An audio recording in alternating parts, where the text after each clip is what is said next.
What are you giving? என்ன கொடுக்க போற? சரியா? என்ன கொடுக்க போற? இயேசுவை பார்க்க வந்தவங்க இந்த ஞானிகள் இயேசுவுக்கு கிஃப்ட் எடுத்துட்டு வந்தாங்களாம். எப்படி? திருப்பி சொல்றேன், இயேசுவுக்கு அவங்களுக்கே கிஃப்ட் வாங்கிக்கலாம். எப்படி? கிறிஸ்துமஸ்க்கு நம்ம என்ன பண்றோம்? ஐயா கொஞ்சம் பாருங்களேன். கிறிஸ்துமஸ்க்கு நம்ம என்ன பண்றோம்?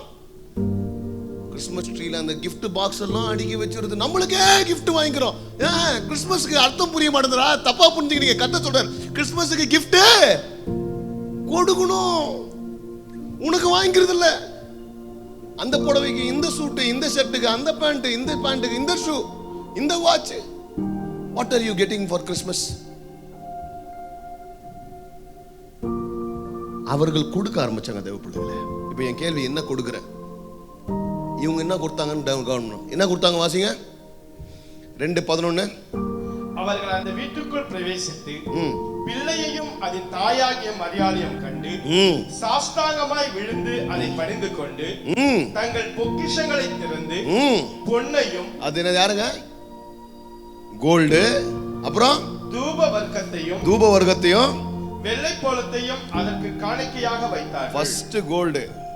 தேவப்பிள்ளையில கோல்டு ஏன் கொடுத்தாங்கன்னா விலை மதிப்பே இல்லாத. ஏன்னா ராஜாக்களுக்கு கோல்டு கொடுப்பாங்க, அதனால ராஜானால முதல்ல கோல்டு. நெக்ஸ்ட் பிராங்கன்சன்ஸ், அவருக்கு ஒரு நல்ல சுகந்த வாசனையை கொடுக்கணும். Next Mir, healing oil, medicinal value. சிலர் வந்து சொல்றாங்க அவர் மரித்து போவார், அதுக்கான ஒரு ஹீலிங் ஆயில் கொடுத்தா எப்படியாக ஒரு கிஃப்ட் கொடுத்தாங்க தேவப்பிள்ளை. இன்னைக்கு நான் கேட்குறேன், பாஸ்டர் என் நிலமே தெரிஞ்சுன்னு கோல்டு கேட்குறீங்களா பாஸ்டர்ன்றீங்க. இன்னைக்கு the most expensive you can give to the king, அவங்க கோல்டு கொடுத்தாங்க, ராஜாக்கு கோல்டு கொடுத்தாங்க.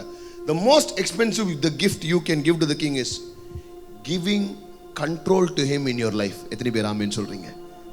ஆண்டவரே, நான் இன்னைக்கு நான் கொடுக்க போற பெரிய gift என்னமா?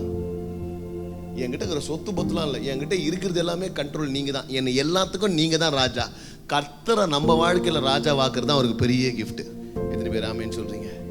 அல்லேலூயா. ஆமென் சொல்றது முக்கியம் செய்யணும். நெக்ஸ்ட் தூபம். என் வாழ்க்கை கர்த்தருக்கு ஒரு நல்ல ப்ளீசிங் சாக்ரிஃபைஸா இருக்கணும். மூன்றாவது ஹீலிங் ஆயில், நான் மற்றவர்களுக்கு பிளெஸிங்கா இருக்கணும். தேவப்பிள்ளை, இன்னைக்கு நான் சொல்ற முக்கியமான காரியம் என்ன தெரியுமா? இன்னைக்கு கர்த்தருக்கு கொடுக்க போற விலை மதிந்த கிஃப்ட் என்ன தெரியுமா?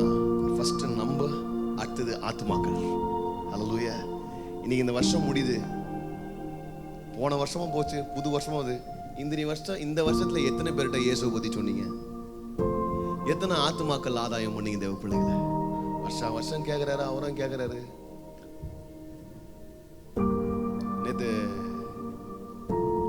திடீர்னு எனக்கு சுவிட்சர்லாந்து வந்து ஒரு பாஸ்டர் ஃபோன் அடிச்சு சொன்னார், பாஸ்டர் என் ஒய்ஃப் வந்து ஒரு தரிசனம் கண்டாங்க, நீங்கள் ஒரு ஆக்சிடென்ட்ல இறந்துடுற மாதிரி ஒரு தரிசனம் கண்டாங்க. நானும் இறந்துடுற மாதிரி, ஆனால் எனக்கு திடீர்னு அவங்க கண்ட தரிசனத்தில் எனக்கு ஆக்சிடென்ட் ஆயிடுச்சு, நீங்கள் கேர்ஃபுல்லாக இருங்க அப்படின்னு சொல்லிட்டு நேற்று திடீர்னு சொன்னார். அப்போ நான் அதெல்லாம் நைட்டு கேட்டு அப்புறம் கார் எடுத்துன்னு ஓட்டும் போதே ஒரே டென்ஷனு.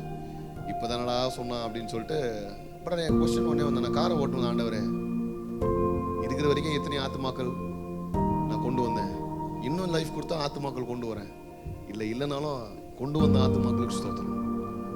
தேவப்பிள்ளை, இன்னைக்கு நான் உங்ககிட்ட காலையில் கேட்குறேன், எத்தனை ஆத்துமாக்கள் நம்ம இந்த வருஷம் கொண்டு வந்தோம்?